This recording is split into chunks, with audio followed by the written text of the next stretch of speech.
Eu sou Antônio Pereira de Santana, eu sou oriundo da Bahia, Urandi, estado da Bahia. Eu vim para o Paraná com 7 anos. E a minha família veio exclusivamente para Porecatu, aqui no estado do Paraná. Nós moramos há bastante tempo na fazenda de cana. E quando eu tinha uns 10 anos, eu era encarregado de ir nas terças e na sexta-feira comprar carne no açougue. E um dia me deparei com uma fila de caminhão coberto com encerado e pingando sangue daqueles caminhões. Como guri é muito curioso, comecei a perguntar aos meninos que estavam por ali. Ele disse que era gente morta, porque estava vendo a guerrilha de Porecatu. Depois eu fiquei sabendo que o comandante daquela guerrilha era o comandante, se chamava Ney Amintas de Barros Braga. E por dedução vim saber que esse cidadão depois veio ser governador do estado. Então eu fiquei na fazenda alguns anos e depois mudamos para a cidade e fui trabalhar na usina. Mas só que lá na usina tinha a usina nova, a usina velha, e depois foram construir a usina nova. E eu comecei a trabalhar na construção da usina nova. E achei, bem na época, em 1964, por aí, eu já estava trabalhando lá, mas achei que os militares vieram assim para botar a casa em ordem, para fazer justiça. Lê do engano, né, porque depois ficou provado que eles de bom não tinham nada. Eu trabalhei lá 10 anos e 8 meses, sem registro. Aí vim em Londrina, denunciei lá no Ministério do Trabalho, em Londrina, e não adiantou nada.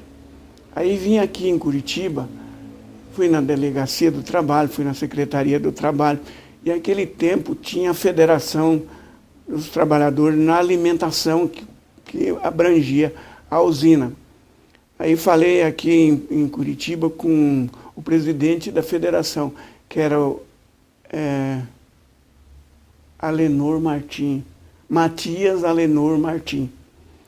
E ele me encaminhou para o Sindicato da Construção Civil, e o Sindicato da Construção Civil, me encontrei lá no sindicato com o presidente, que era esqueci o nome dele agora, mas vou lembrar. E me mandou para a Federação da Alimentação. Era Aguinaldo Ramos Foubesse, o nome do presidente do Sindicato dos Trabalhadores na Construção Civil na época. E deixei meus documentos lá na federação para que eles entrassem com uma ação. Ou melhor, antes de vir para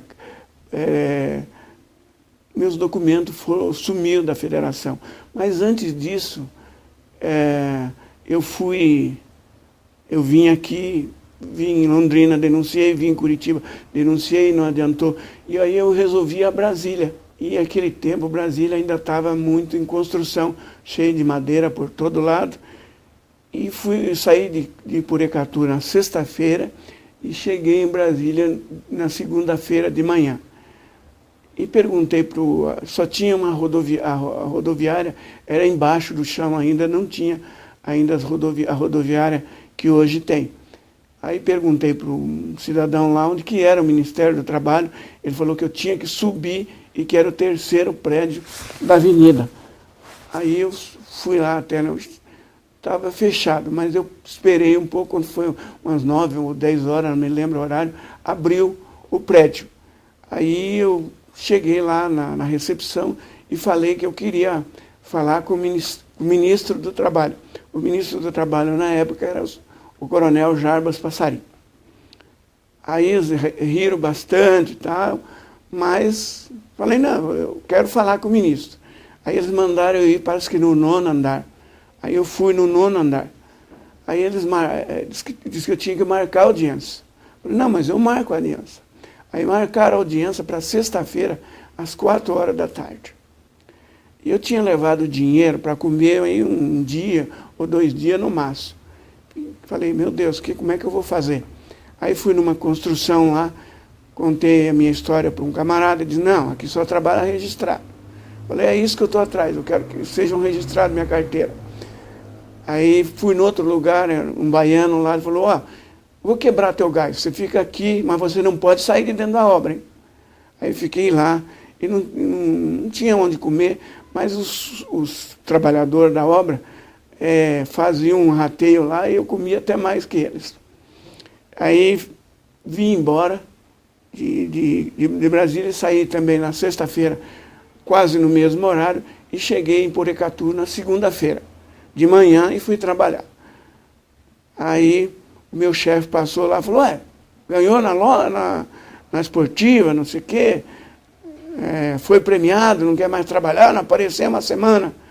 Aí e a gente batia o cartão. Quando eu fui pôr a mão no cartão, um cidadão bem forte, de cor assim, pegou no meu braço e disse, o senhor não pode entrar. Eu falei, mas como eu não posso entrar? Por quê? Aí o meu chefe falou, não, por que ele não pode? Não, tem uma ordem aqui para ele falar com o gerente aí da usina, o doutor Moacir. E só pode ser, ele chega às 9 horas ou 10 horas. Aí quando foi às 10 horas, chegou o doutor Moacir, aí o cara falou, doutor Moacir chegou, você dê volta aqui por fora e vai lá no escritório dele. Aí eu dei volta e fui lá no escritório dele. Aí ele falou, não é comigo que você tem que falar. Você tem que falar com o advogado da usina, o doutor Mauro Viotto. É um advogado que hoje tem escritório em Londrina. Um sujeito assim que pesa uns 200 quilos. O Mário Viotto chegou assim com um monte de jornal debaixo do braço, dava para ver que era a Folha de São Paulo. Aí ele leu todos aqueles jornais, aí quando foi umas 11 horas, ele olhou para mim e me perguntou, qual é o seu caso mesmo? Eu falei, eu não sei, me mandaram vir aqui. Você é aquele que foi denunciar a empresa? Eu não sei. Aí ele disse assim, vamos fazer um acordo? Eu falei, depende. A empresa te dá 200, eu não me lembro a quantia de dinheiro, mas acho que era cruzeiro, não lembro exatamente. Ele disse, não, isso é muito pouco. Pouco o quê, seu vagabundo? Suma daqui. Ele fez eu sair de costas de lá e lá procurar teus direitos, vagabundo. Bom, aí eu fui procurei na cidade, em Porecatu, em Florestop, em Rancharia, um advogado para entrar com o meu processo. Nenhum quis entrar. Aí eu fui em Rancharia, no estado de São Paulo, e falei com os advogados, contei minha história. Eles ficaram com meus documentos 90 dias. E aí não entraram com o meu processo.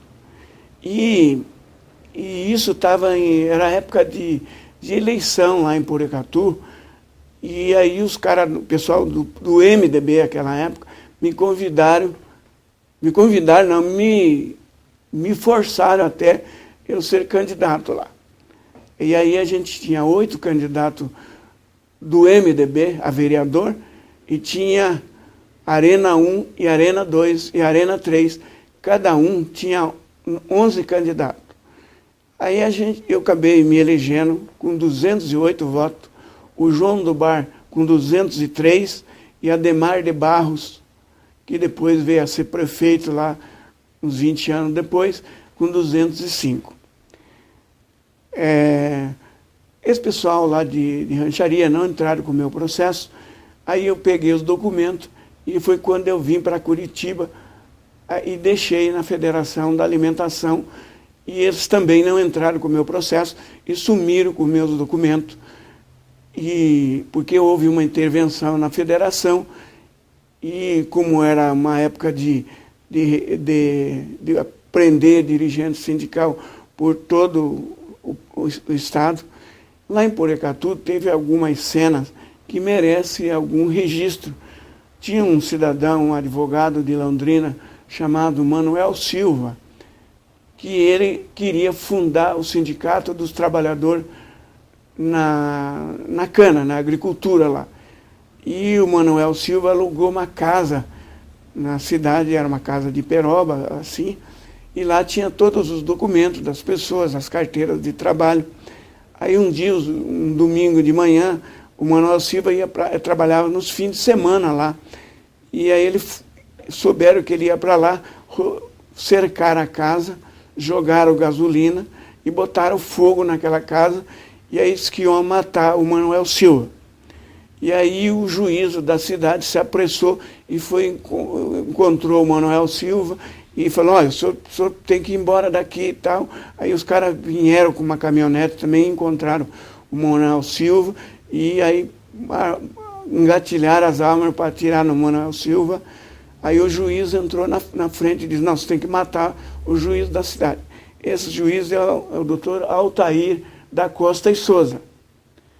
Esse juiz, depois veio ser desembargador aqui, e ele tem uma igreja que fica ali no Cruzo da Linha, onde tem um toldo. Ele é o pastor daquela igreja. Antes um pouco, eu também tentei me filiar no sindicato, mas eles não deixavam. A única coisa que eles deixavam a gente fazer lá era ser congregado mariano. Eu fui chamado várias vezes para ir na delegacia para explicar o grupo dos 11, mas eu não sabia do que se tratava. Eu ignorava completamente, assim como eu achava que a ditadura veio para fazer o bem para o pessoal de Poracatu, do Brasil. Apareceu um cidadão chamado José Lázaro Dumont. Esse José Lázaro Dumont começou a atuar em todo o Paraná. Ele criou os Círculos Operário Cristão. E o padre lá da cidade, o padre Calógio Gazian, ele também fazia uns folhetos denunciando que o comunismo tinha chegado e que era para tomar cuidado com as pessoas. E nessa época também, quando eu estava trabalhando na usina, eu era analfabeto. Eu tinha 19 anos e era analfabeto. Aí ele falou, pô, eu tenho que aprender a escrever alguma coisa, pelo menos. Aí eu falei com o vereador, Antônio Donato, e ele falou para mim que se eu arrumasse 20 assinaturas, que ele abria uma sala de alfabetização de adulto. Aí eu peguei uma folha de almoço e consegui 35 nomes. E foi aberto o curso de alfabetização de adulto, e a gente passou uns 6 meses estudando, e como eu tinha uma gana danada assim, para aprender, fui fazer também, logo em seguida, que terminou aqueles 6 meses, o curso de alfabetização, o curso admissão ao ginásio, que era um curso que era para entrar no ginásio. Entrei no ginásio meio sem saber muito, principalmente escrever e fazer conta, a matemática. Bom, como eles tinham me despedido da usina e eu não arrumava serviço em lugar nenhum, e depois, no dia da eleição, eu estava distribuindo minhas propagandas, que na época da eleição, o governador do Paraná era o Paulo Pimentel. E o Paulo Pimentel mandou buscar o candidato a prefeito, que era o Jeremias Fulaneto e Antônio Pereira Lima. Foi buscar eles num aviãozinho desse asa dura de manhã, e quando foi à tarde, os caras chegaram lá, não era mais candidato. Mas eles prometeram que se a gente continuasse, que eles iam fornecer as propagandas, e a gente continuou. E como tinha o programa de rádio, eu comecei a usar aquele programa de rádio. Assim que eu fui eleito com 208 votos. Tirei mais votos até do que as pessoas que tinham muito mais condição do que eu. E como não podia, não tinha jeito de trabalhar nem na lavoura lá, eu tive que vir a Curitiba. E vim para cá, e chegando aqui, eu procurei o pessoal do PMDB, se eles podiam me ajudar em alguma coisa. Mas eles não podiam também, que o PMDB não tinha nada. Mas tinha um grupo que discutia política. Era ali, parece que no Dr. Five, uma rua daquelas ali, tinha o diretório do MDB. E aí eles me propuseram para mim ser candidato a deputado. Mas eu já tinha me ralado um pouco lá, fiquei com medo. Mas era a oportunidade de eu ser deputado. Foi nessa época que o Pedro Lauro, sem ter quase votos, se elegeu a deputado. Era só pôr o nome ali e eu tinha me elegido. Mas eu comecei um movimento, ali tinha umas 300 pessoas. Dessas pessoas tinha o Roberto Requião, o Edésio Franco Passo, o Cláudio Ribeiro. Sim, era um grupo muito grande. O Adail Sprengel Passo, um que foi presidente do Tribunal de Contas, Nestor Batista. E a gente começou, esse grupo, a fazer uma discussão política e foi criado a Associação de Moradores, comandada aí por um grupo de advogados. Tinha também um engenheiro eletricista, que também era muito, muito inteligente. Eu vou lembrar o nome dele. Aí a gente trabalhou, criamos 40 associações de moradores. Uma das primeiras associações de moradores que a gente criou e começamos a organizar foi a Associação de Vila Formosa. O prefeito da época era o Jaime Lerner. O Jaime Lerner, a gente invadiu um pedaço de terra lá, aí ele mandou fazer uma cerca em volta da gente com 12 fios de arame. E aí a gente não saímos de lá, aí abrimos um buraco por baixo do fio de arame para poder sair e voltar. E a gente ficou acampado lá. E ficava sempre uma equipe de advogados junto com a gente. E um desses advogados que também, na época, atuava bastante era o Roberto Requião de Melo e Silva. O Ivo Punhalone é o nome daquele engenheiro eletricista. Hoje ele é empresário de uma empresa de eletricidade. Aí. Ele no terceiro governo do Requião, ele foi chamado para secretário aí, mas não se deu bem, ficou muito pouco tempo. Bom, e nós fizemos essas reuniões, mas a gente tinha dois grupos aqui que discutia política. Tinha o grupo da Pastoral Operária e tinha o grupo do MDB. A Pastoral Operária não se reunia com a gente porque dizia que a gente era comunista. Mas foi discutindo, até que um dia nós estávamos reunidos na Vila Formosa e pareceu uma proposta da Pastoral Operária, que ia fazer o encontro, e que tinha 5 vagas para quem quisesse participar, mas o pessoal ali do grupo era um tanto radical. Nós não vamos pôr isso em votação, ninguém vai, mas se alguém quiser ir, levanta a mão. Aí eu levantei a mão, e mais 2 moças levantou a mão, e nós somos em 5, mais 3 rapazes. O Paulinho, eu, a Inês, a esposa do Benjamin. O Benjamin hoje é professor da Católica. Eu não lembro o nome da esposa dele, é uma moreninha assim, do cabelo bem redondinho. E a Nazaré, uma assistente social. Nós fomos lá, e aquela época quem comandava essa Pastoral Operária era o Gilberto Carvalho. O Gilberto Carvalho é ministro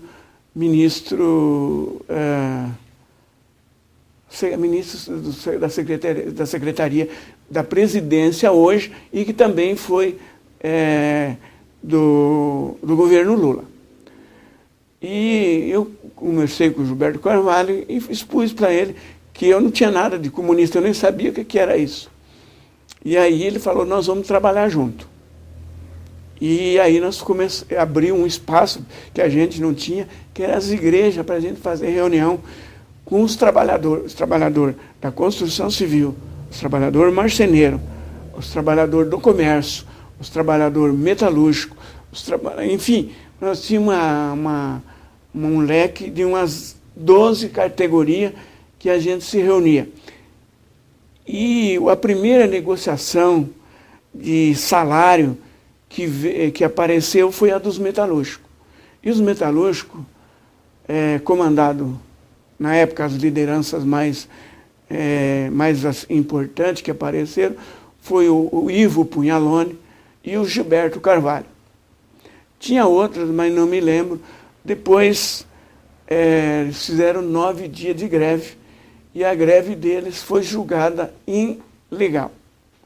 No dia que terminou a greve dos metalúrgicos, e a gente tinha orientação dos advogados trabalhistas, o Geraldo Correia Vaz, o Edésio Passo e o Cláudio Ribeiro, o Salvador. Eu não me lembro do nome de todos. Aí eles propuseram que todo dia, quando a gente saísse do trabalho, tinha uma escala para cada um ir no seu sindicato e ficar sabendo, ficar por lá, sapeando para ver o que pelo menos... E aí eu estava escalado nesse dia, no dia que terminou a greve dos metalúrgicos, eu fui no Sindicato da Construção Civil, que era ali na Praça Zacarias, nos andares 5, 6 e 7. E quando eu cheguei lá, o sindicato estava cheio de mulher, que eram as mulheres que trabalhavam na Cidadela. Naquele tempo não era raro mulher trabalhar na construção civil. Hoje já tem muitas trabalhando. Aí o sexto andar era um espaço assim onde o sindicato fazia a reunião. E aí foi convidada as mulheres para descer lá e o presidente do sindicato foi conversar com elas, que era o Aguinaldo Ramo Forbers, aquele mesmo que quando eu fui encaminhado para lá, falei com ele. É um rapaz assim que foi... era estudante da igreja, esqueci a palavra agora, e era um rapaz muito, assim, boa gente e tal, mas muito teleguiado pelo delegado do trabalho naquela época, que era o general Adalberto Massa. E aí as mulheres falaram que elas tinham trabalhado muitas horas extras, já há 3 ou 4 meses, e que a empresa não pagava. Aí o presidente do sindicato propôs que elas fizessem uma ação coletiva. Aí uma das mulheres perguntou e quanto tempo levava essa ação. Aí ele falou que, olha, a gente não tem muita base, mas uns 2 anos. E aí as mulheres não gostaram e ratearam um pouco, mas tiveram que aceitar. Aí quando elas desceram do prédio, eu desci junto e convidei elas a subir nas calçadas que tem ali, ali na rua, na Zacarias, e falei, eu quero conversar com vocês, por favor, vem aqui, eu quero falar. Aí falei, olha, vocês têm um jeito de fazer alguma coisa, faça uma greve, se junta lá, amanhã não deixa os homens entrar para trabalhar, insulta eles e tal. Aí eu vim embora meio pensando, isso não vai acontecer, mas eu fiz a minha parte. Não é que as mulheres seguiram o que eu falei, foram para a obra, e no dia seguinte não deixaram os homens entrar, e dizer, não, vocês vão entrar aí, vesta minha saia, sei o quê, insultou os caras viraram as férias. Eu sei que quando foi no dia seguinte, umas 11 horas da manhã, já tinha muitas obras paradas, e aí a gente teve que entrar na greve também, e foi parando a cidade inteira. No dia seguinte, estavam todas as obras paradas, no centro e nos bairros. E não tinha, assim, muitos grupos sem coordenação, sem direção, sem nada. Aí eu fui lá nos advogados, falei, olha, nós temos que fazer alguma coisa. Aí eles disseram, então vamos lá no sindicato. Vamos lá no sindicato, chamamos assim, o presidente, chamamos o advogado do sindicato, que era o doutor Paulo César Bastos. Doutor Paulo César Bastos. E o advogado, só tem um jeito, é a gente convocar aí fazer uma reunião com a delegacia do trabalho. Aí ele ligou para a delegacia do trabalho, falou com o general Adalberto Massa. Aí o Massa disse que não ia fazer porque a greve era feita por comunista, que não era trabalhador. Bom, aí eles ligaram para o sindicato patronal. O presidente do sindicato na época, o presidente do sindicato patronal na época, vou me lembrar.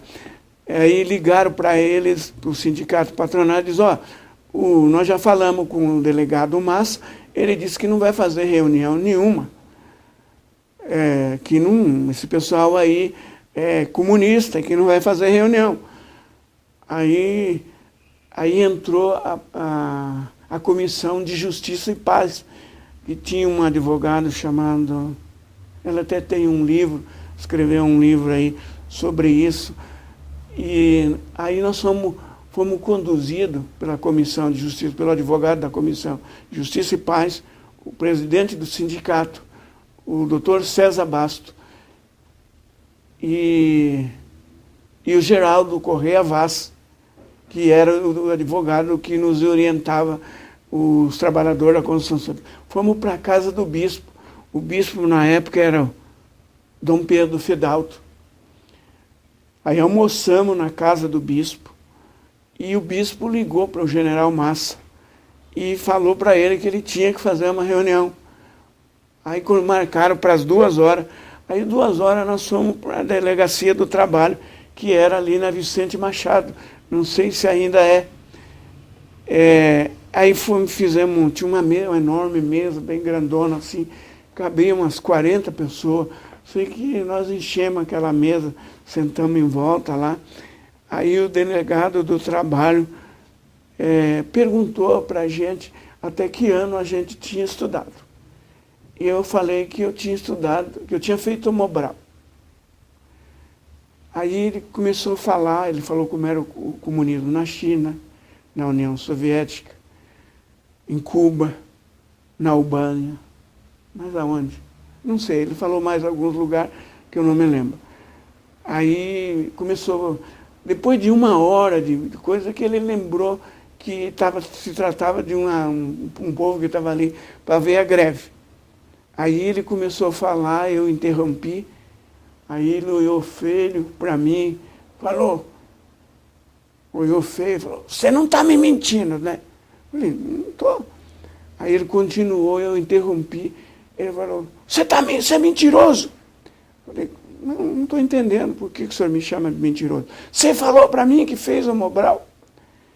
Eu falei, e fiz, eu tenho documento para provar, mas eu estudei com o senhor ali, eu estudei ali no seu colégio, na Voluntária da Pátria.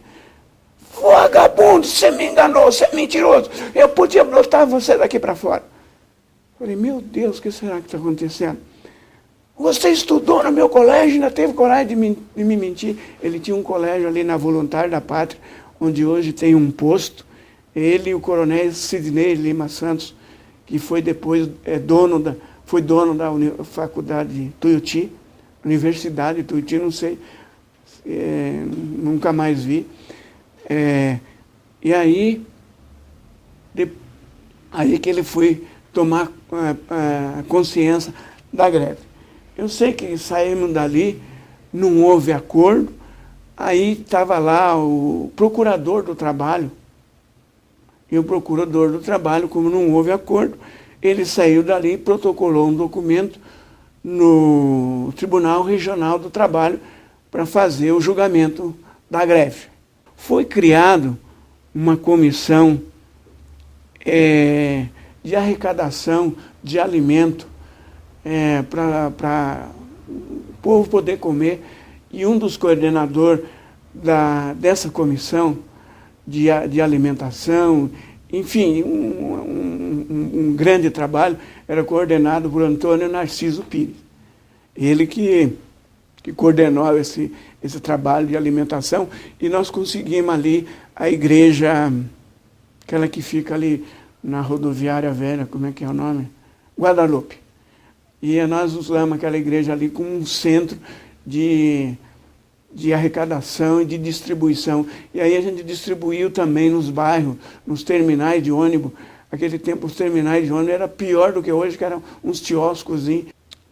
Aí fomos para o tribunal para assistir o julgamento da greve. Começou o julgamento 1h da tarde, 1h30, não lembro exatamente. A reivindicação dos trabalhadores era 80%. Eles pegavam rasgavam um saco de cimento e escrevia 80% e mostrava na televisão, nos jornais, enfim. Todos os jornais daqui, na época, um que cobria bastante isso era o Correio de Notícia, a Gazeta, a Folha de São Paulo, os jornais do Paulo Pimentel também cobriu bastante, o Estado do Paraná, a Tribuna, enfim, todos os jornais deram uma ampla cobertura, as televisões e os jornais de fora também. Eu sei que a gente entrou lá no tribunal 8h, às 1h da tarde, ou 1h30, não me lembro, e saímos de lá 8h. Aquele dia choveu desde a manhã até as 8h. E quando nós fomos lá para a praça, ali em frente ao Atlético, tinha tido ali umas 4.000 pessoas todo durante o dia. Mas quando nós chegamos lá, tinha uns 800 pessoas só. Não tinha. E durante o dia foi feito vários discursos de várias pessoas. Um vereador daqui chamado...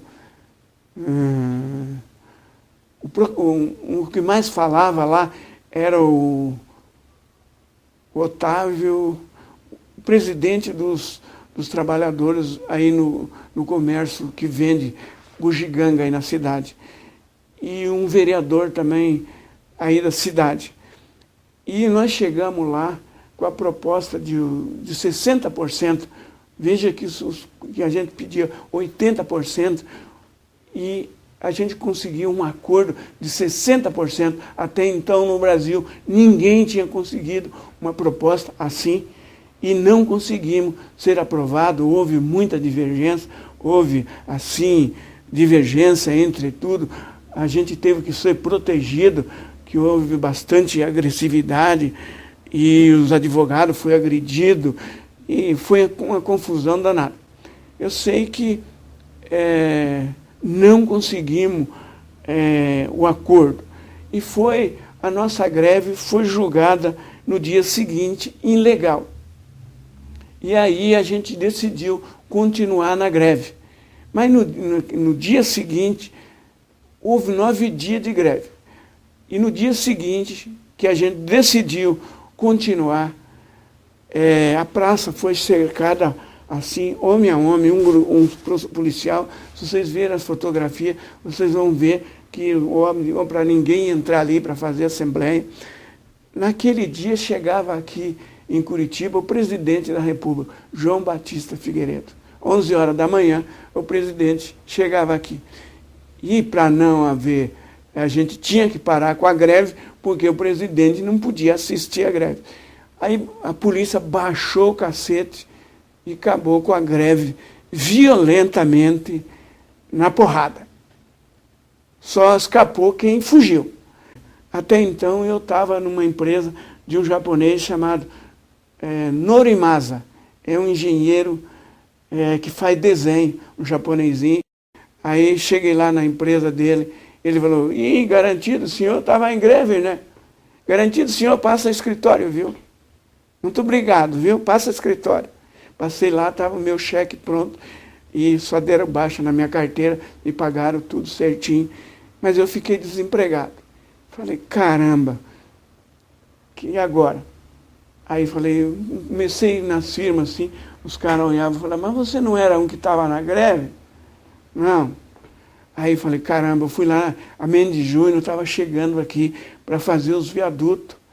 Aí fui lá na Mendes de Junho e consegui fichar na Mendes de Junho. E a gente tinha que fazer uma chapa. Essa greve foi em agosto, em novembro. E a gente tinha que registrar a chapa em outubro. A gente estava trabalhando. E Quando a gente foi registrar a chapa, o delegado do trabalho mandou chamar a gente na delegacia. Nossos documentos ficaram presos no sindicato e recebeu um comunicado para a gente ir na delegacia do trabalho. Aí o delegado falou que eu não podia ser candidato. Falei, mas não estou entendendo, porque a lei diz que eu posso e o senhor disse que eu não posso. Aí ele falou, não, eu vou deixar você ser candidato, mas você fica sabendo que o que eu não posso, o que eu não puder fazer como delegado, eu faço como general. Aí ele falou assim, você é meio vermelho, né? Ou você é vermelho. Aí eu falei, eu posso ser um vermelho melancia, né? Aí ele falou, você tá tirando sarro da minha cara? Você está pensando o quê? Eu falei, não, o senhor fala o que quer, a gente também tem o direito de falar. Eu sei que nós registramos a chapa e concorreu às eleições ali. E no dia das eleições a gente não tinha o recurso, mas a pastoral operária, esse grupo de 300 pessoas, eles investiram demais na gente. E a gente teve uns bons assessores, a Regina e a esposa do Lafayette Neves, como é que eu esqueci o nome dela? A esposa do Lafayette Neves, a Regina, enfim, os professores ali da Universidade Federal nos assessoraram e nos deram bastante força, nos apoiaram bastante. A gente conseguiu vencer a greve ali com 57 votos a nosso favor. Mas o general anulou as eleições, dizendo que houve interferência na boca da urna. Aí a gente ficou fora do sindicato e tentando entrar com uma ação. Aí o doutor Geraldo Correia Vaz, ou melhor, para ser bem claro, o escritório do doutor Edésio Franco Passo, que era um escritório assim, com bastante advogados, mas o que entrou com o mandado de segurança foi o doutor Geraldo Correia Vaz. E passou-se uns 30 dias, a gente ganhou o mandado de segurança. E aí assumimos o sindicato.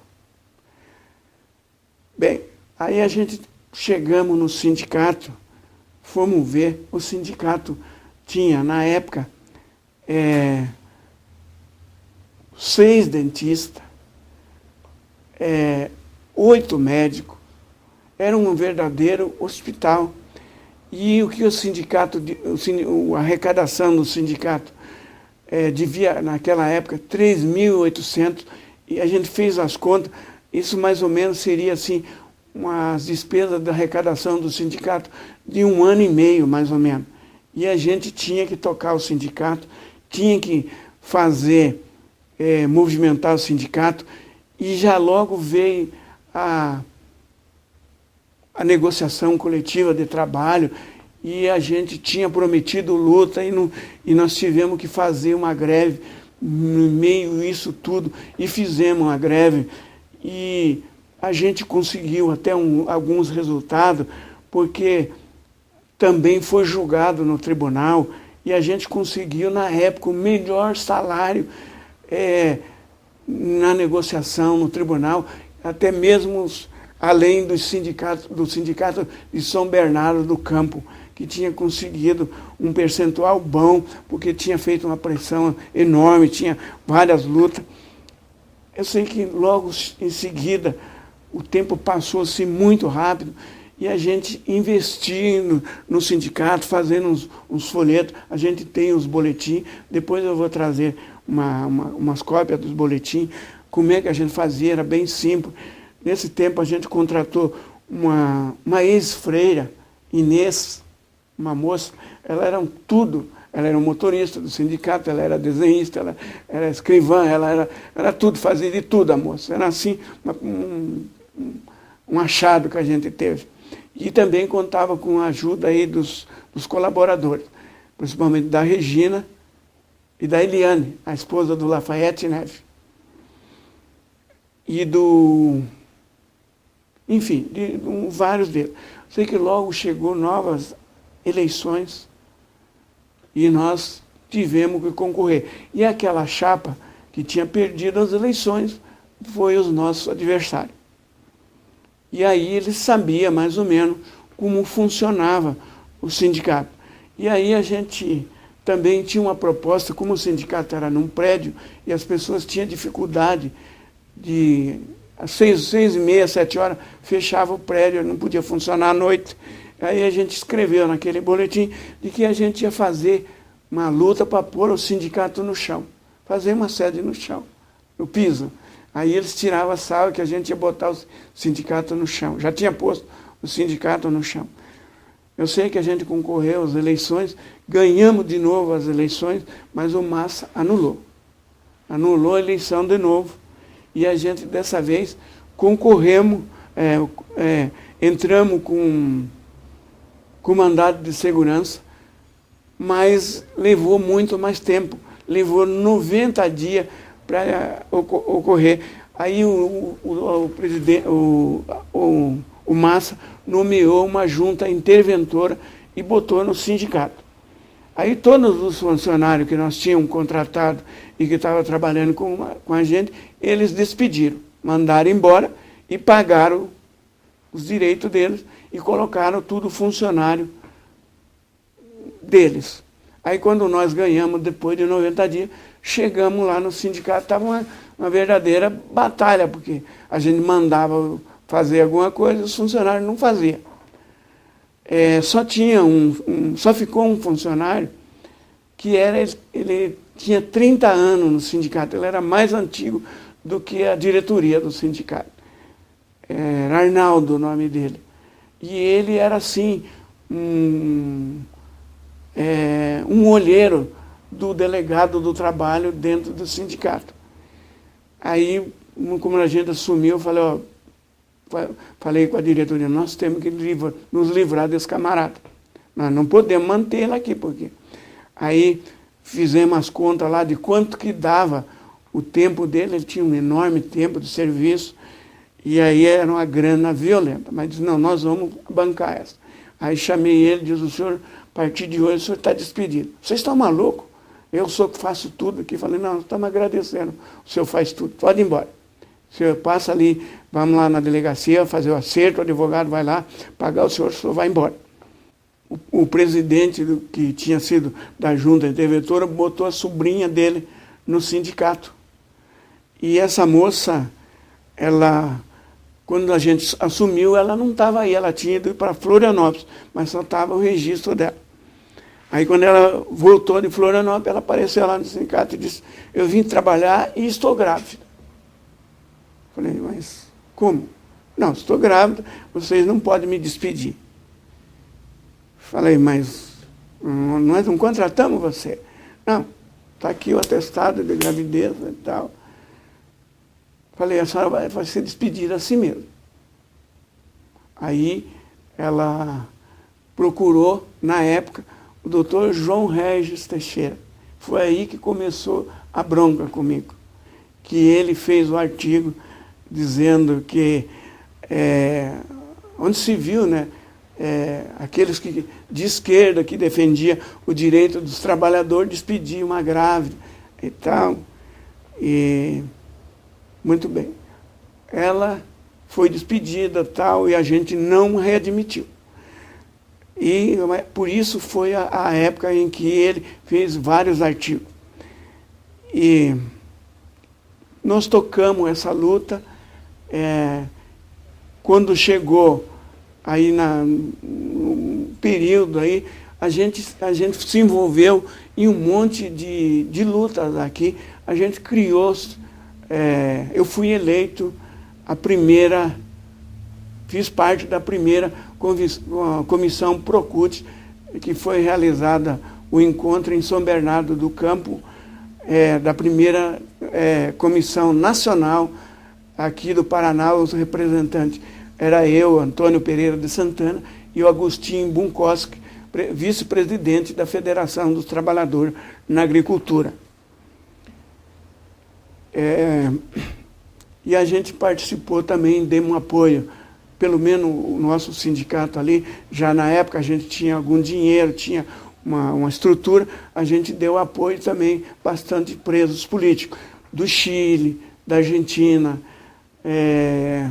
enfim, os presos políticos que parecia por aqui, a gente sempre dava apoio, pelo menos acolhia, e dava algum dinheiro para poder viajar, às vezes, quando necessário.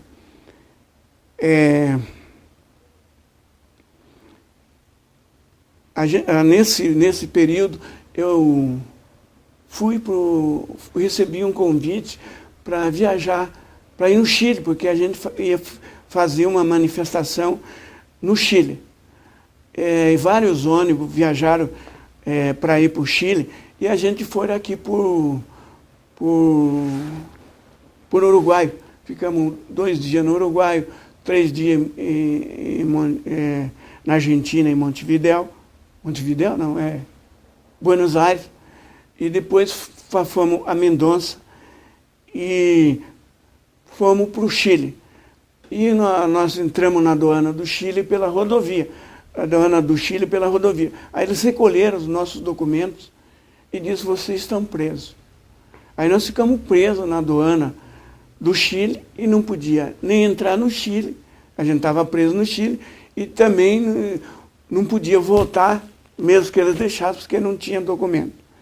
Aí uma vereadora lá de São Paulo, Tereza Lajolo, que era do governo da prefeita Erundina na época, aí ela conseguiu lá com um policial um telefone e telefonou para um senador da Argentina. Aí ele foi lá com o carro dele e conversou lá com os policiais do Chile, e eles acabaram liberando a gente para a gente voltar, não entrar no Chile. Aí a gente viajamos até a capital ali do estado de Mendonça, na Assembleia Legislativa. Passamos o 1º de maio na Assembleia Legislativa de Mendonça. E eu não entendo o sistema lá da Argentina, porque o senador estava lá na Assembleia da Argentina. Parece que eles não vão para a capital, parece que eles ficam na capital. Não sei, pelo menos era essa a ideia que me passaram. E aí a gente teve que viajar pela Argentina com registro de indigente, com documento de indigente. A gente não podia desembarcar do ônibus. Aí nós viemos até na ponte ali de Uruguaiana. Nós fomos descer em Uruguaiana. Depois desses acontecimentos, nós viemos aqui, tivemos mais uma eleição no sindicato, e a gente ganhou novamente as eleições, mas eu fui cassado.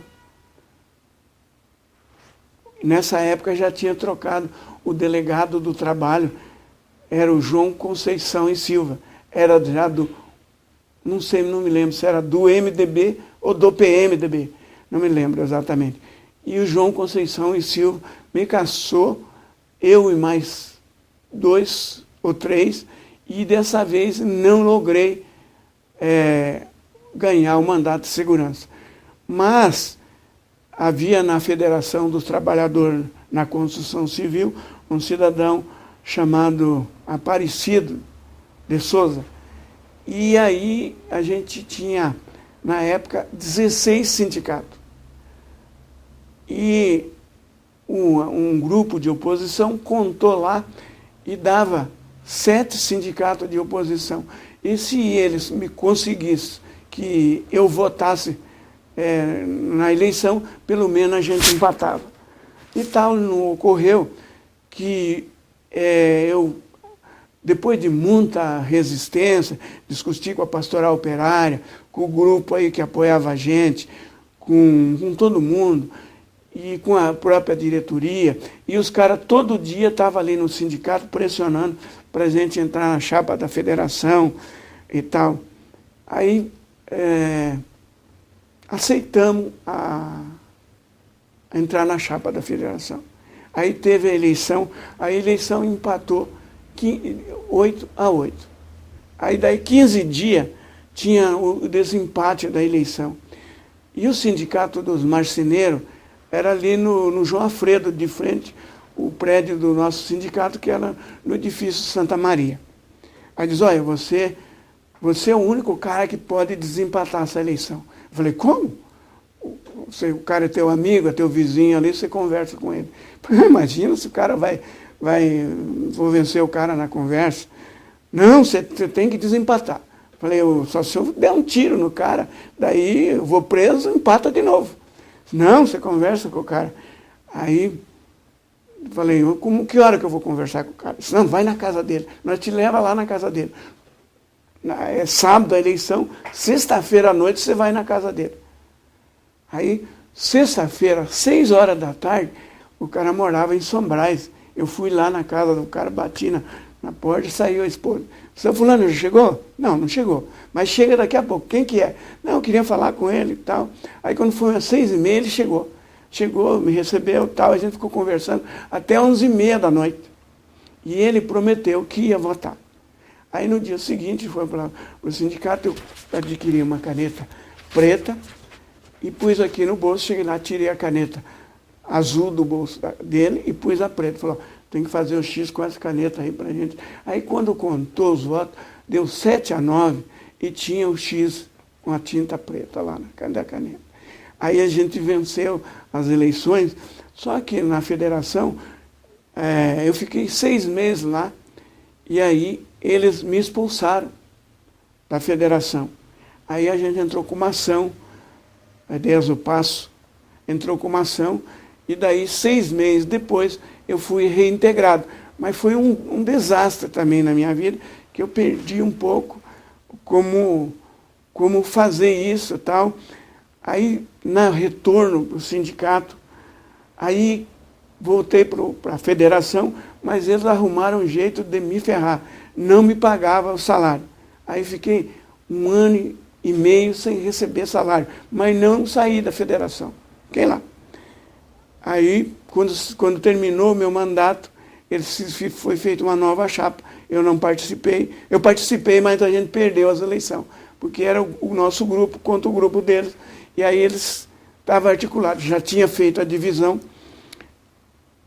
Aí entrei com uma ação na federação e recebi os meus salários, mas deu ganho de causa ali na Justiça do Trabalho, mas eles recorreu, dizendo que aquela não era a justiça competente para julgar esse caso.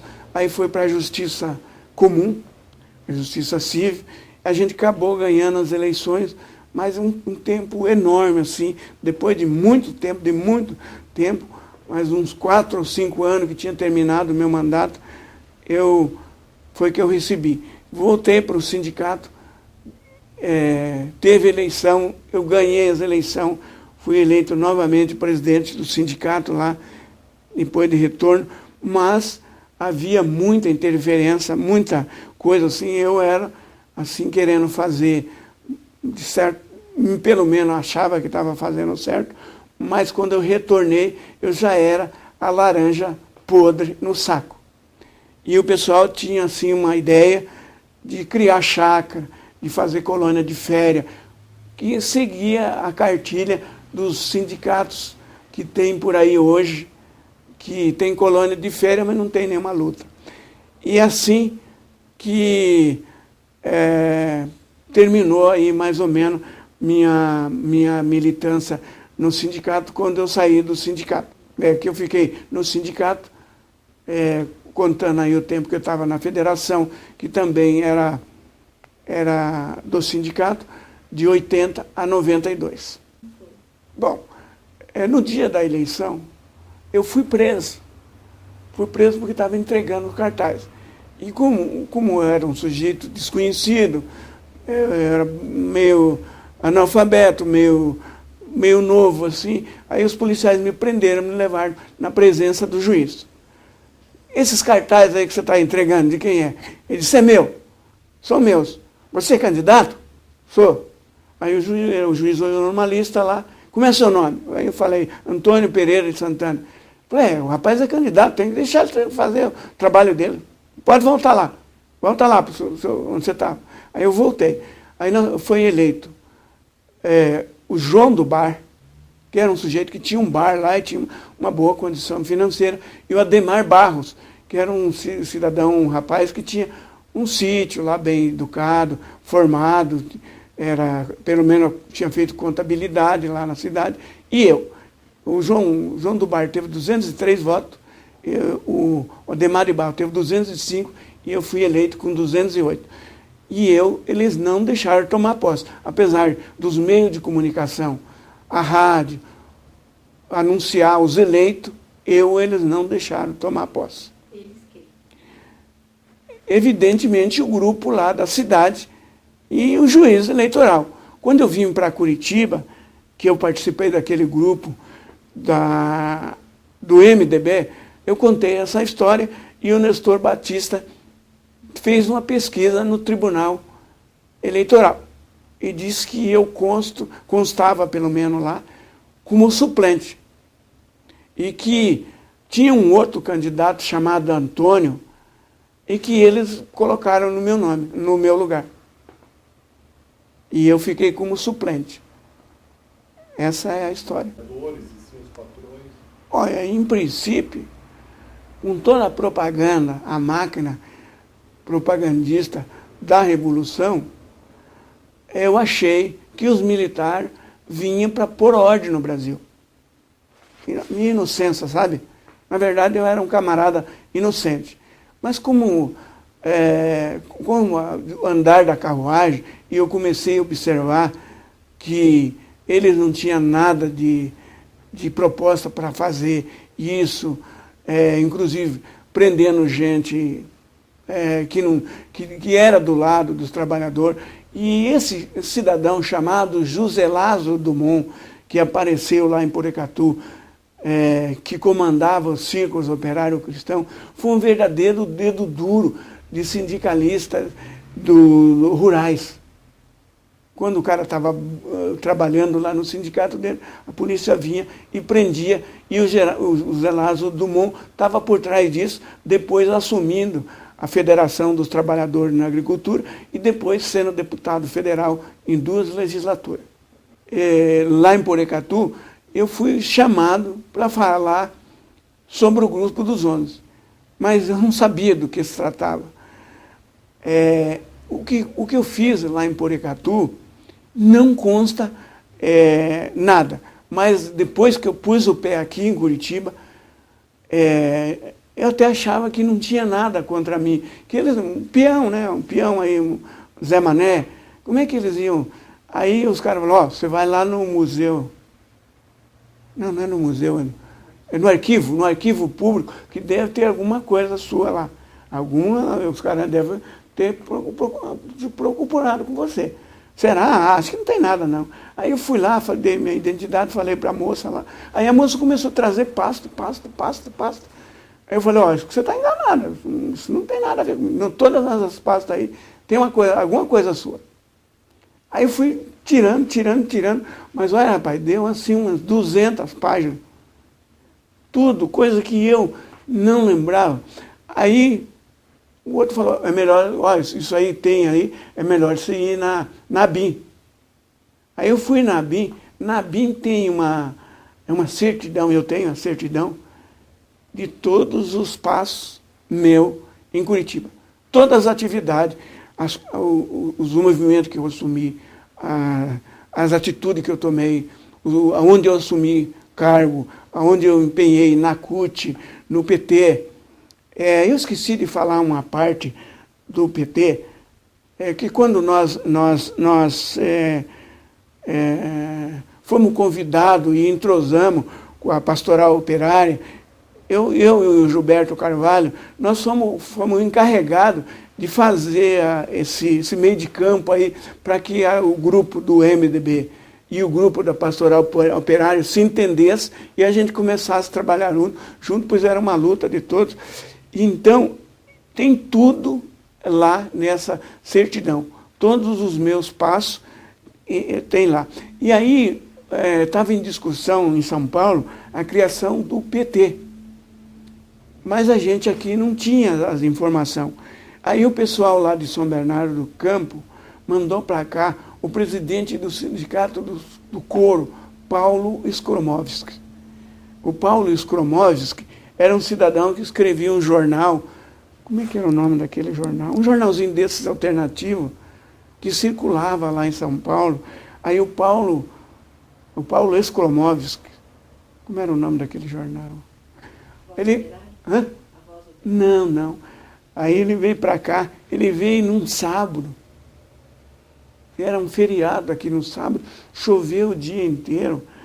E ele foi para a casa do Manuel Isaías de Santana, lá na Vila Formosa. E o Paulo Skromovsky passou o dia inteiro conversando com 7 pessoas. Eu, o Paulinho, a esposa do Paulinho, que não lembro o nome, a Nazaré, que é a esposa do Benjamin, que é professora ali da universidade, e a Inês, que era depois veio ser a nossa funcionária ali no sindicato. E ele expôs para a gente as diretrizes assim, que o partido trazia, e diz, vocês são encarregados de divulgar isso aqui. Aí nós falamos, como é que nós vamos fazer isso? Nós vamos dar um pau do pessoal na hora que a gente apresentar isso.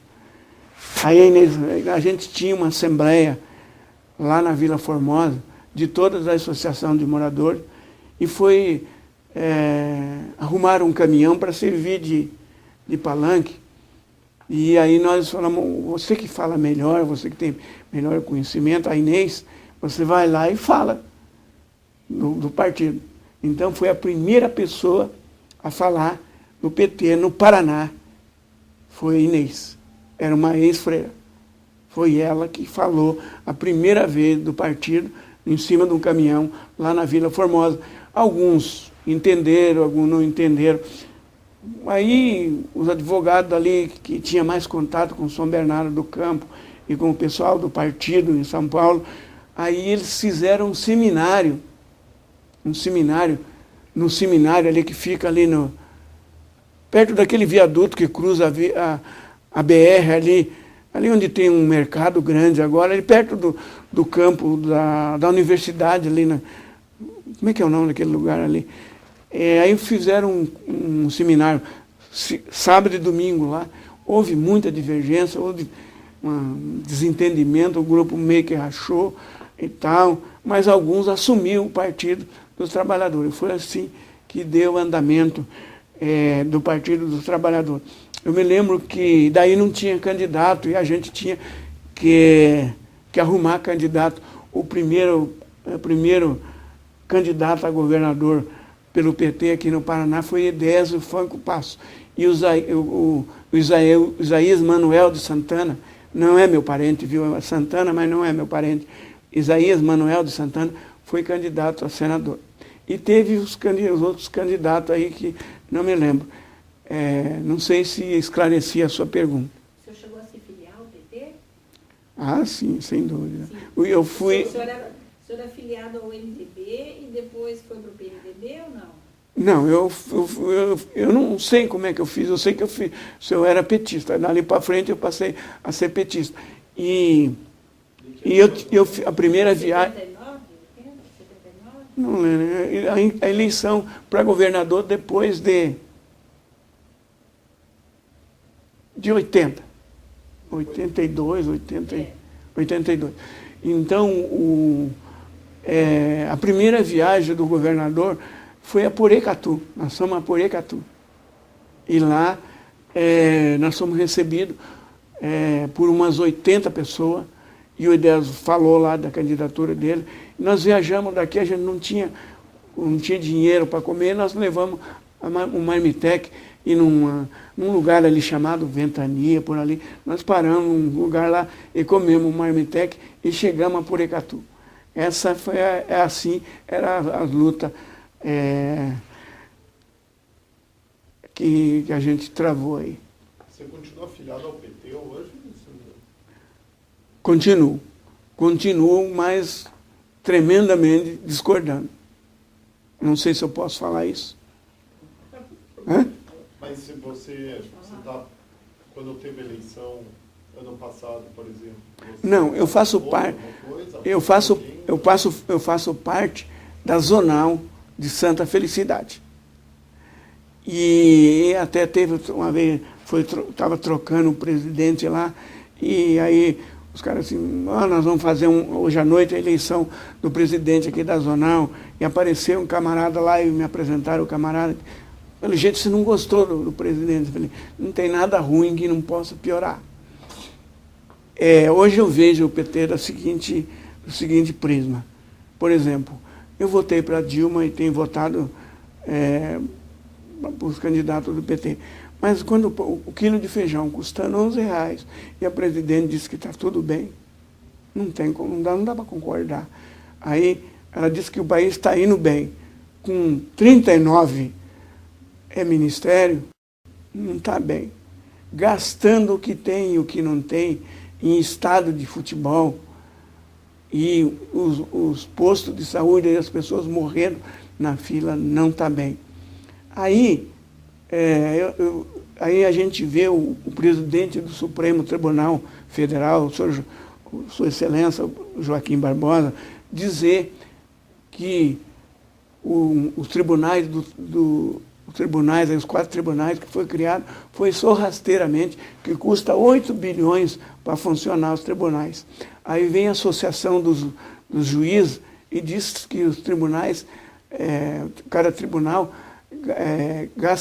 arrecada 7 milhões e gasta 3. Então é uma empresa que dá lucro. Aí vem a associação, vem o conselho e diz que um tribunais gasta R$700 para funcionar. Lembrando que os tribunais da Justiça Federal já tem toda uma estrutura, várias em Curitiba, várias no interior, várias em todos os estados funciona. O Tribunal da 4ª Região funciona no Paraná, Santa Catarina e Rio Grande do Sul. Paraná e Santa Catarina já tem uma estrutura relativa. Né? Então não custaria tudo isso. Me parece que o vice-presidente equivocou na sua fala. Aí vem o poder legislativo e faz o seguinte, a presidente manda uma medida provisória para a Câmara dos Deputados. Eles ficam 22 horas discutindo a medida provisória. E para fazer o quê? Para legalizar a condição do porto. Eu não sei se os senhores sabem como é que funciona o sindicato nos portos. É uma verdadeira empresa onde os dirigentes do sindicato funcionam como um empregador. O cara recebe uma mixaria, tem os direitos dele, mas é só isso. Então, o legislativo é uma verdadeira bagunça. Não sei quantos partidos apoiam o governo, mas só apoio, só para levar as benesses, porque na hora que é para votar, não vota. É um jeito de comprar o voto deles, mas pelo jeito não compra, porque eles não votam com o governo. O governo tem tido dificuldade para aprovar os projetos na Câmara, e sem falar no Senado, que tem o Sarney, tem o presidente do Senado, e tem o nosso querido presidente da Câmara dos Deputados. Essas pessoas, a única esperança que eu tenho é a morte, que uma hora o Sarney viaja. Então você nunca parou de... E a sua militância? Você nunca parou de militar? Não, eles tentam parar comigo, mas eu não paro. Eu não paro. E eu estou esperando uma oportunidade para fazer denúncia dos sindicatos. Vocês são jornalistas? Vocês têm notícia de alguma eleição do sindicato? Me conta aí se tem alguma eleição do sindicato. Se vocês virem falar em eleição no sindicato. Nós hoje temos seis centrais sindicais. Todo mundo mamando na teta do governo em conselhos. Se tinha, na minha época, que eu cheguei no movimento sindical, pelego, hoje então, meu camarada, dá com o pé. delegada deita e rola, levando o dinheiro da categoria, de todas as categorias. E olha que na época tinha 3 contribuições, hoje tem 4. E tem mais. Tem um camarada lá de Santos que fez um estatuto do sindicato fantástico. Você veja que o sindicato que ele fez já distribuiu no Brasil inteiro. Hoje, todo sindicato tem aquele estatuto. Aquele estatuto funciona da seguinte maneira. O presidente do sindicato tem 180 dias para convocar a eleição. Mas ele convoca nos últimos 5 dias. E aí, no meu sindicato, por exemplo, o sindicato que eu presidi ali, eu digo, no meu porque é nosso. Eu presidi lá, eu acho que sou membro, né? Então, ele convoca na quarta-feira de cinza, na quarta-feira do carnaval. Aí tem quinta, sexta, sábado e domingo. Segunda-feira terminou o prazo. 5 dias. Aí ninguém concorre com ele. É uma verdadeira sacanagem. E tem outra. Nenhum deles que está no sindicato hoje, ou melhor, o Davi Pereira de Vasconcelos, é o único que entrou comigo e está lá até hoje. Ele sempre faz o acordo e fica junto. Ele sabe o lado certo, ele escolhe o lado certinho. Ele foi chamado na Comissão da Verdade, o sindicato, para falar da Comissão da Verdade, porque o único que participou da greve de 79 fui eu. Os outros que estão ali não participaram. O tarde Domingos Oliveira Davi devia estar no interior na época. E aí, na Comissão da Verdade, eles não me convidaram. Eles contaram a história da comissão para a Comissão da Verdade, que não é a verdade, porque é uma coisa que eles não viram. E eu estou vivo ainda, poderia ter ido até lá e não ia tomar o sindicato deles. Mas eu espero uma oportunidade, uma virada de mesa no sindicalismo brasileiro. Eu talvez não veja, mas os senhores que são jornalistas, são muito mais jovens do que eu, vão ver. Esses pelegos vão ser expulsos do sindicato. Me conta um pouco da sua... Entrar um pouquinho. O senhor casou nesse período todo, teve filho, tem neto? Bom. Dá para ter uma vida pessoal com militante? Dá. Quando eu vim de Porecatu... Que ano foi isso? Puta, cara, você me apurou. Mais ou menos. 72, 73? Não. O senhor concorreu em 68. 68. 70 e pouco, por aí. Eu vou me lembrar. Bom, ela perguntou do casamento. Bom, quando eu vim para cá, quando eu fiquei desempregado lá, e eu namorava com uma moça, negra, sabe? Mas negra mesmo. E o pai dela dizia que eu era comunista. E aí eu meio que patinando, porra, mas o cara disse que eu sou comunista, esse cara tem uma porta de ligação com a igreja, ele pode me denunciar e eu vou me danar. Tá. Aí um dia eu falei, sabe uma coisa? Que der o que der. Aí eu fui lá, cumprimentei ele, falou, olha, eu pretendo casar com a sua filha, queria saber o que você diz. Não, você não me veio falar antes, você me rodeando por aí, você quer? Não dava assim e tal. Aí quando eu vim para cá, ela ficou, ela era professora, sabe lá. Aí ela disse, pô, e agora? Como é que nós vamos fazer? Você vai para lá? Tá? Não, fique tranquilo aí que nós vamos dar um jeito nisso. Aí vim aqui, trabalhei, ganhei um pouco de dinheiro. Falei, caramba, como é que eu vou fazer um casamento agora? Não tem onde morar. Pô, cheguei aqui, difícil também para arrumar serviço. Que hoje não tem ninguém na construção dos empregados. Mas na época era cheio de placa, não há vaga. Aí arrumei um serviço meio, aí fui lá, falei para ela, sabe uma coisa? Vamos casar e vamos dar no pé. Aí casamos num sábado lá e viajamos no sábado mesmo para cá. Aluguei, fiquei uns dias no hotel ali. Tinha um hotel ali do lado da Guadalupe, chamada Natal. Passei uma semana ali no hotel, até arrumar uma casa. Aí aluguei uma casa lá na Vila Áurea. Um lugar meio baixo, assim. Quando chovia de manhã, tinha que sair com a água para o joelho para ir trabalhar. E ela tinha um problema de saúde, de diabetes, não tinha jeito, muito agudo, por mais que a gente contratasse no médico e tal. E aí eu tenho uma filha, chama Gláucia, e ela mora lá na Major, eu li no meu endereço aí que eu dei, e ela é professora. Depois, minha esposa faleceu, eu tenho uma companheira que tem uma filha, tem 19 anos. Essa minha filha, ela disse que queria fazer medicina. Falei, então vai ter que estudar bastante.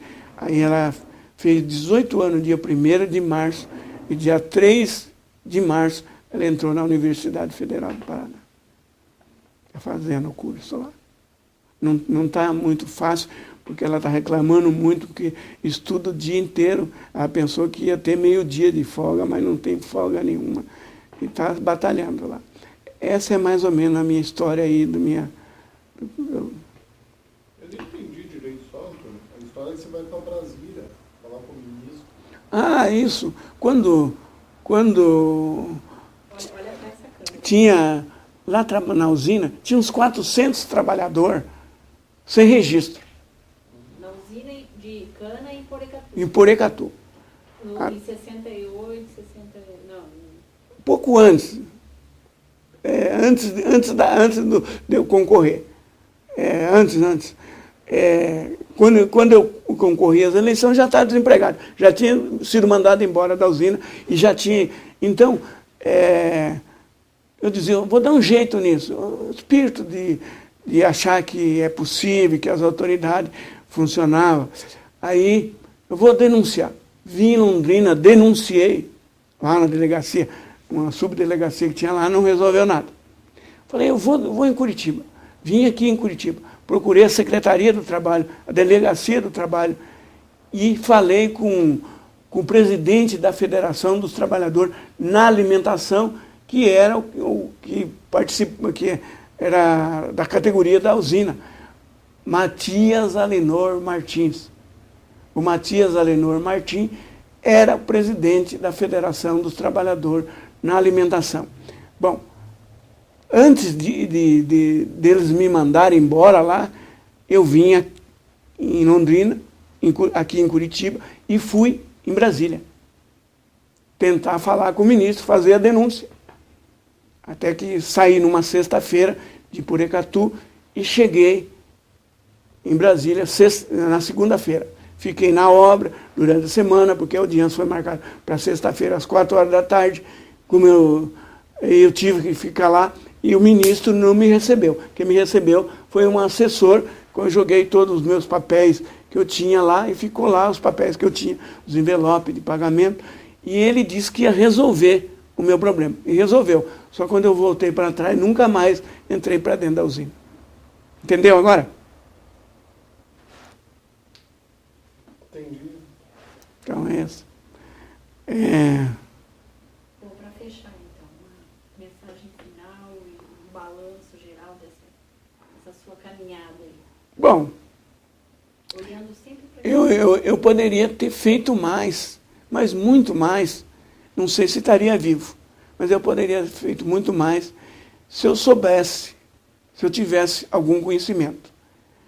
Mas me despertou um tanto isso, que depois vim para cá, estudei ali no colégio do General Massa, e depois fiz o ginásio, fiz o científico, e quando completei 65 anos, eu fiz o vestibular e fiz o curso de Direito ali na UPED. Terminei no final do ano passado. Estou tendo dificuldade para passar no exame de ordem, mas fiz o curso. parabéns. Nossa, que história. O senhor está com quantos anos hoje? 73. E essa é uma dificuldade. E olha, meninos, é difícil passar na prova, viu? A prova é cacete. É feita para não passar. Mas eu tenho a pretensão e vou passar. Antônio, como que você começou a acreditar que era possível mudar as coisas e ajudar os trabalhadores? Como foi isso? Foi de repente, assim? Não, não foi de repente. Não foi de repente. Como eu disse aqui, havia uma máquina de propaganda terrível dos militares, mas na prática você não via nada. Entendeu? Você não sentia na prática isso. Você ia você escutava o rádio, a Voz do Brasil, os militares estavam fazendo uma revolução no país. Mas na prática não acontecia nada. Eu trabalhando sem registro numa empresa, lá e eles não tomavam providência. Apesar das denúncias. E aí criando um instrumento para perseguir os trabalhadores. Esse Circo Operários Cristão, criado por José Lázaro Dumont, aqui no Paraná foi o José Lázaro Dumont, mas em outros estados tinha outros cristãos, entre aspas, que também fazia esse trabalho, dedurando dirigente sindical, trabalhador que tinha alguma posição. Como eu não tinha conhecimento nenhum, eu era um mané, né? Porque se eu tivesse um conhecimento, talvez não tivesse vivo, viu? Porque aí a gente se espalhava mais. Mas eu vou trazer aquela certidão, vocês vão dar uma olhada e vão ver os meus passos aí, um pouco da minha caminhada aí. E espero ainda, antes de eu morrer, haver uma reviravolta, porque nós conseguimos o Estado Democrático de Direito, mas nós precisamos fazer esse Estado Democrático de Direito funcionar. Ele não está funcionando. Existe uma Constituição muito boa, mas não funciona, principalmente no Legislativo. Haja visto aqui em Curitiba o que acontece na Câmara de Vereador. O presidente da Câmara, o doutor Paulo Salamuni, foi meu advogado lá no sindicato. E esses dias eu fui lá na Câmara, e aí ele estava me contando que rescindiu o contrato de 270 pessoas. Falei, mas como? Você mandou todos os funcionários embora? Falei, não, gente que não aparece para trabalhar. Como assim? Falei, tá maluco? Não aparece para trabalhar. E eu conheci algumas pessoas que eram fantasma ali da Assembleia. Só vou omitir o nome porque é minha amiga. Eu vou omitir o nome. Então, tua primeira ação política toda já foi ir para Brasília, assim. Primeiro eu vim em Londrina. Não, a primeira vez que você toma uma atitude, então, você vai para Londrina, para Curitiba e já vai para... Não, eu vim em Londrina, denunciei, não adiantou. Curitiba, não adiantou. Eu digo, eu vou em Brasília, vou falar com o ministro. E como foi tua recepção quando você chegou, depois, que aqueles teus colegas trabalhadores eram na cana, corte de cana? Não, era na usina. Aí eu já estava trabalhando na usina, na construção, que tinha usina velha, e aí eles resolveram construir uma usina nova. E como que os colegas receberam a tua história? Você foi para Brasília, como foi esse momento? Eu não entrei mais para dentro da usina, mas os colegas que souberam da minha história, tiveram um grande ganho. O meu encarregado chamava Bertolino. E o Bertolino já trabalhava nesse sistema 30 anos. Você sabe o que aconteceu? Eu fui botado para a rua sem direito a nada. Mas o pessoal lá foram chamados e foram feitos registros nas carteiras deles. E isso foi que me elegeram. Me deram 208 votos, porque eu não tinha nada. Eu mal sabia, conhecia lá as pessoas. Então, hoje o Bertolino, se estiver vivo, não, ele não deve estar vivo, porque é muito mais velho do que eu, deve estar aposentado. Mas eu soube que ele aposentou com esse registro, que ele registraram a carteira dele. E vários colegas, naquela época, foi registrado na carteira. Quer dizer, houve uma... Aí eu passei a acreditar, cara. Porque na prática não funcionou, mas do outro jeito funcionou. Eu passei a acreditar. Por isso que eu entrei de cabeça aqui no sindicato. E olha, hoje talvez um cara assim da minha cor possa se eleger aqui no sindicato. Mas naquele tempo era muito polaca essa cidade. E assim mesmo a gente se elegeu. E como é que nessa época toda, né? Você falou, você 68, 72, você veio para cá, né, antes da abertura, da anistia. Como é que era, te chamando de comunista? Você sabia das prisões e das questões que aconteciam? Não, primeiro, eu disse aqui no começo, que o padre lá da cidade fazia folheto dizendo que era comunista. E eu era congregado mariano. Você sabe o que é congregado mariano? Pois é, eu falei, mas se o padre está me chamando de comunista, eu não vou ser congregado mariano, pronto. Aí tinha um presidente da congregação mariana, que era o João. Era João. Aí eu fui falar com ele, porra, mas como é que pode aí agora os militares no poder, a revolução, o sindicato não aceita a gente. Tinha um sindicato, mas não aceitava a gente se associar. Então, falei com ele e tal, abandonei um pouco a igreja, sabe?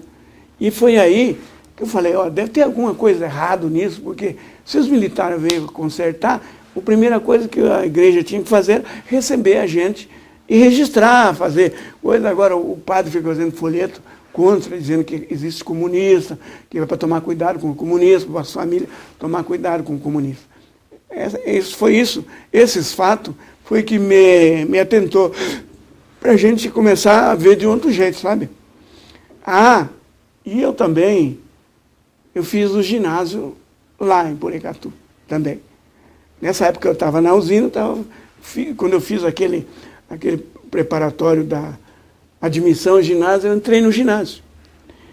E a gente tinha assim uma equipe de 6 alunos que a gente estudava junto. Eles me ajudavam, porque eu não sabia nada, eu estava ali, até hoje não sei muita coisa, sabe? Eu tenho dificuldade, essa dificuldade, eu não fui alfabetizado, então essa dificuldade me acompanha cotidianamente. Eu tenho tentado superar, mas é complicado. Então, e aquela sala da alfabetização de adulto, que eu consegui com as assinaturas, ela passou a permanecer funcionando. E outras pessoas também foram estudar lá. E o único que não tinha namorado era eu. Os outros tinham namorada. Então, nós éramos em 6. José Ferreira, o Ademar, o Walter, os outros não estou lembrado do nome. Um foi para São Paulo e foi advogado na época, no dia da greve de 79 aqui. Ele me viu na televisão e me ligou de lá de São Paulo. Faleceu, teve câncer e faleceu.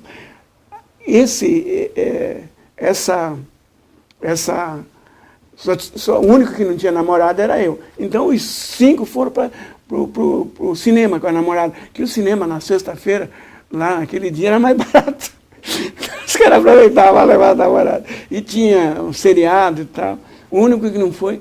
Aí o diretor, doutor Brasilino de Lima, ele mora ali atrás do Palácio da Alvorada, era o diretor do ginásio. E o doutor Altair era o professor de português. Que foi juiz e depois foi desembargador aqui. E aí botaram um papel lá e rasgaram aquele edital que o diretor pôs. E aí apuraram os caras lá e disseram, não, eu vi fulano de tal rasgando. E deu o nome de um colega daquele que estava no cinema na sexta-feira. Você estava no cinema com a namorada, como é que podia ele ter rasgado o papel? Aí, foi e tal. Aí o advogado, o diretor, na segunda-feira, quando começou as aulas, naquele tempo lá, quando o diretor ou o professor entrava, levantava todo mundo, viu? Ficava sentadinho não, tinha que levantar. Aí todo mundo levantou e o diretor falou, fulano, para a sala da direção. Então, suspenso. Suspenderam eles por 3 dias. Aí falei que só ficou eu daquela equipe. Aí fiquei pensando, caramba, teria que dar um jeito de agir.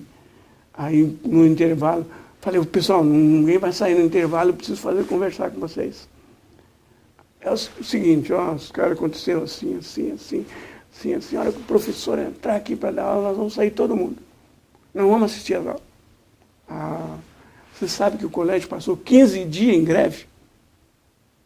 Nós fizemos, foi atingindo, tinha uma turma duas turmas da quarta, 3 turmas do segundo, 5 turmas do primeiro ano, porque o ginásio era em 4 anos.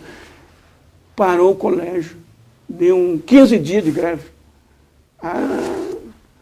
Olha, aí tentaram negociar de todo jeito e coisa, e não teve jeito.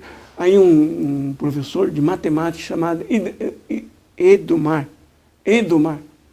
aí falou, por favor, deixe que eu negocio com os alunos, deixe que eu negocio. Eu vou negociar com eles. Aí, nós só aceitamos se retirarem as penas, a suspensão. Aí rolou. Aí a gente fazia festa assim, para arrecadar dinheiro, porque logo a gente ia fazer a formatura. Aí a gente entrou com um processo contra eles. Mas ele era o juiz e o promotor. Você vê que cabeça que a gente tinha. Bom, aí ficaram sem saber o que eles faziam, porque a gente reclamando a justiça, quando a justiça era eles. Então, foi negociado, botaram uma pedra em cima de tudo. Adivinha para quem que sobrou? Para mim. Só o único reprovado. Aí um dia eu estou ali em frente ao palácio, aquele fórum ali da justiça, aquele prédio ali. Aí o doutor Brasil, cara, você tá bom? Doutor, estava lembrando aquilo que você me reprovou. Porra, cara, você me lembrar logo disso agora, por favor. Né? Você não tem outra coisa para me encher o saco. Mas é uma verdade. Você nunca chegou a ser preso? Nunca foi chamado? Não, chamado eu fui. Várias vezes? Várias vezes, para explicar o grupo dos 11. Mas eu não sabia... Mas é aqui em Curitiba que você começou a participar de sindicato, a fazer essas... Olha, eu não fui preso por prevenção. Sabe por quê? Quando a gente houve a greve de 79, os advogados e o grupo falou, você não pode ser preso. Você se cuida para não ser preso. Só se você vê que a polícia estiver chegando, você foge. Você não pode ser preso. Se você for preso aí vai dar problema. A gente vai perder um monte. Então, lá no campo do Atlético, a hora que a gente chegou lá com a proposta de 60% e que deu confusão e que a polícia entrou, um dos advogados tirou a blusa dele, me pôs na cabeça assim, me abraçou e me carregou de lá. Aí no dia seguinte, aquela que ia chegar o João Batista Figueiredo, que os policiais estavam agarrados um no outro. Se vocês vejam o jornal, você deve ter visto o jornal, sim, eu vou trazer para você. Aí diz assim, você não vai lá não, eles vão te prender, eles estão à caça de você. Se você botar a cara lá, eles vão te prender. Não, mas eu tenho que ir, eu vou ser covarde, não vou. Não, você não vai. Me tiraram de lá, me carregaram. Se você for lá, eles vão te botar na cadeia. Aí você vai. Então eu não fui preso. Na verdade, eu recebi voz de prisão no Chile. Entendeu? Quer dizer, recebi voz de prisão, mas não cheguei preso aqui. Aqui os caras disseram, o senhor está preso. Eu falei, pô, mas que aí, tal, conversava. Aí eles liberavam, entendeu? Mas assim, na cadeia não fui. Mas mesmo assim, anulação de 2 eleições suas do sindicato tem a ver diretamente, né, com a ação do regime militar. Nossa, e como? E eles tirar a gente do cargo e pôr outros. E o general falou mesmo para mim, textualmente, com todas as letras, aquilo que eu não puder fazer como delegado, eu faço como general, e fez. Cumpriu a palavra. Eu não sei se vocês têm mais alguma pergunta, não. Porque a gente esquece as coisas.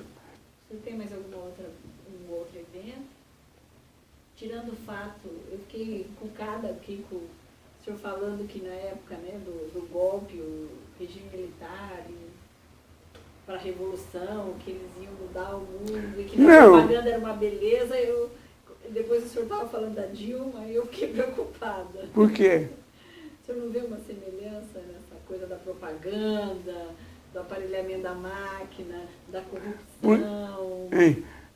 Eu antes já estava com um pé atrás, hoje estou com os 2 pés atrás com o PT.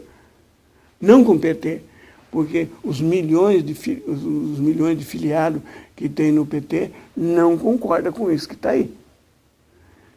E a presidente, ela descobriu, não foi ela que descobriu, foi o Lula que descobriu um modo de governar com a maioria, sem ter. Porque, na verdade, não tem maioria. O PT nunca foi maioria. E qual é esse sistema? Uma coisa que eu não acredito é que houve o mensalão. Não, na minha concepção, não houve o mensalão. Isso é uma criação daquele deputado, como é o nome dele? Roberto Jefferson. Porque, até onde eu sei, quando o Gilberto Carvalho vem aqui, é difícil ele vir aqui e não dar pelo menos um papo comigo, assim, de 2, 3 minutos. Então, ele disse para mim que o Gilberto Jefferson chamou, foi lá no gabinete do partido e disse, olha, vocês vão me dar 20 milhões. Não, a gente deu 4 milhões para ele. Falei, vocês não vão me dar os 20 milhões, pois eu vou arrebentar com vocês. E arrebentou. É uma invenção dele. Agora, compra de voto no Senado, na Câmara dos Deputados, em tudo que é lugar, isso é comum. Não é um mensalão. E agora eles inventaram um mensalão aos avessos. Compra o cara por cargo. Os cargos. E tem outra. Muitos petistas estão nos conselhos aí, aceitando as benesses. Essa é a minha visão. Posso estar enganado. Agora, isso uma hora ou outra, camarada, vai explodir. Já tem gente com saco desse tamanho. O meu também. Eu não fui para a manifestação porque eles não aceitam a liderança. E se eu for, não me gabando, mas já vou ser liderança. Eu caí de paraquedas aqui e fui liderança. Eu fui liderança lá no interior. Eu fiz greve de estudante, sem ter conhecimento, sem ter um pouco de conhecimento que eu tenho hoje. Porque se eu tenho o conhecimento que eu tenho hoje, não estava vivo. Eles tinham. Beleza? Beleza.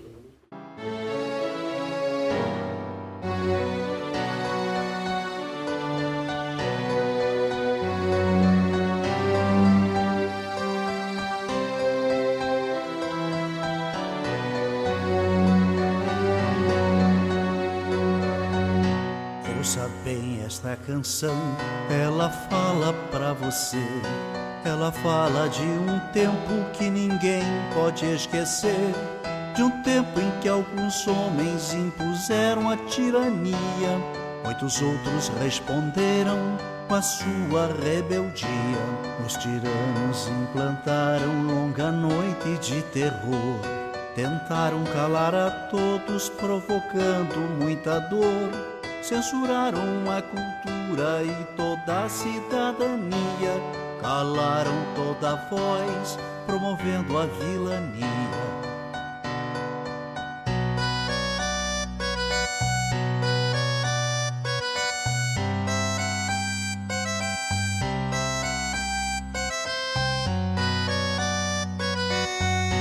Pelas fábricas, escolas, nas ruas e construções, reagiu o nosso povo à violência dos grilhões. Resistiram estudantes, camponeses e operários. Foram homens e mulheres a enfrentar os sanguinários. 3 reis, Zé e Désio, Seixas, Isis, Marighella, entregaram suas vidas pra vida ficar mais bela. Muitos outros foram mortos por lutar contra a opressão, ou desaparecidos, ou no exílio ou na prisão.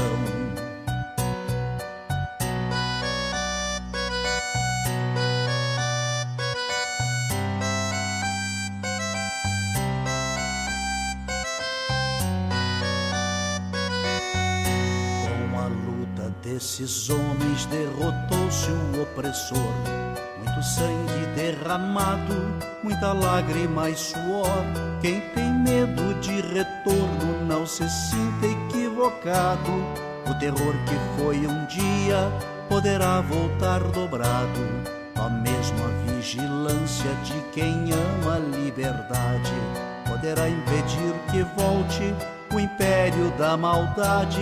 Mas a luta continua por justiça e pelo pão, pela reforma agrária, por saúde e educação.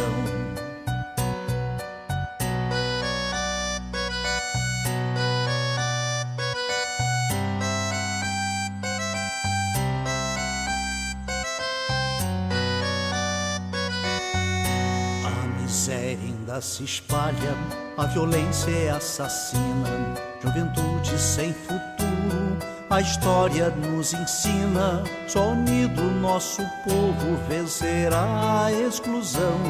Um homem tendo por outro sentimento de união. O recado já está dado pro vizinho e seu irmão. Quando a luta cai, o outro estende a mão. Não se cale quem tem fome, quem tem sede de ternura, pois a vida favorece a quem luta com bravura.